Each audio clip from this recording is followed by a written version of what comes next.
Now I'm going to talk about objectivity and subjectivity, but wait, don't worry. I'm going to practice what I said in another video about how to debate definitions, and I'm going to talk about there's two definitions for subjective and objective. Now, first of all, they are complementary terms, not opposite necessarily, but complementary.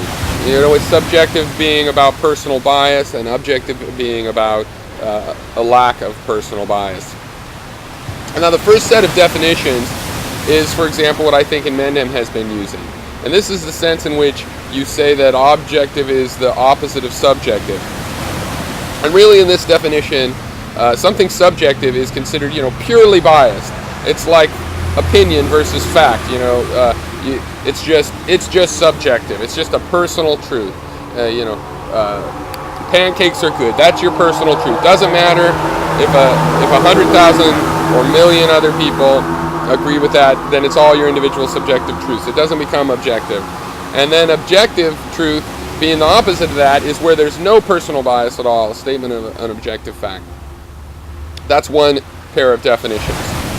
But my pair of definitions is different. Subjective is anything that relies on the subject, on a particular point of view. Okay? And objective is where that has been removed. And in this dichotomy, objective is not the opposite of subjective, because all of our information is subjective. All of our information comes from a subjective point of view, and we build an idea of the objective out of that. We learn about our subjective biases, and we build an objective model. But the objective model is not the opposite of the subjective model, because it's built from it, because it turns out with relativism, all information is subjective. Even hypothetical information that's just out there is still subject to the frame of reference. Now, if this is hard to understand, let me just describe. So for example, let's say that I'm taken in a blindfold out to a field. You take the blindfold and I look, you put the blindfold back on and we go. And I tell you I saw a white house. Well, that information is subjective, okay? It's based on a lot of things. For one, maybe it was dusk and the house is really gray, and I just adjusted the colors in my head and I deduced that it was white, but it'll really be some other color. Or for that matter, forget that. Let's say I saw perfectly clearly the colors and I'm a very reliable witness.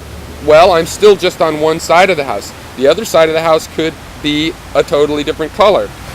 So when I say, hey, I saw a white house, that's subjective.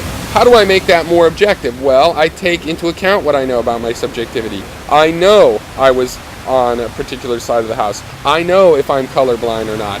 So I could make a better statement, a more objective statement from my subjective experience and say, this side of the house I saw was white. And this is how we build an objective model, by taking our subjective facts. You never have a subjective fact that doesn't imply something about the real world, okay? I like pie, or pie is good. Well, this is all still based on the material world, right? That's why I eat. That's why my taste buds evolved a certain way. So even in that case, there's something about the material world that is implied in every subjective statement. In other words, there is no purely subjective statement that's infinitely percent subjective, infinite bias, and there is no perfectly objective thing, because by the second definition, I am building an objective model out of these subjective pieces, and it's a process like if I was to make an image from thousands of little images and take them into Photoshop of my mind and create this objective picture. And even though I can make it fairly unbiased, it's still going to have the artifacts, and it's still going to have missing voids. Okay, so it's still going to have artifacts from where I tried to subtract a bias, and I've subtracted it 99.9%, but there's a little artifact that results. And then there's also these voids, because no matter what I do, if I only saw the house from this side, then I'm going to have to make a guess if it was a white house or not when I'm painting my picture.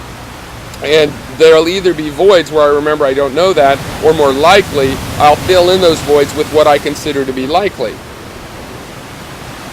Now, I like the second set of definitions, not because they're purely better in an analytic sense, so much as because they're more useful. I don't like definitions that apply to nothing. And there is nothing purely 100% subjective, and there is nothing purely 100% objective. So I don't want definitions of objective and subjective that require there to be this 100% purity. So those are the two definitions. I am almost exclusively using the second definition. Unless I specifically mention that I'm using the first to talk about words, I'm using the second definition. And subjective is anything that is based on an individual collecting their sense data.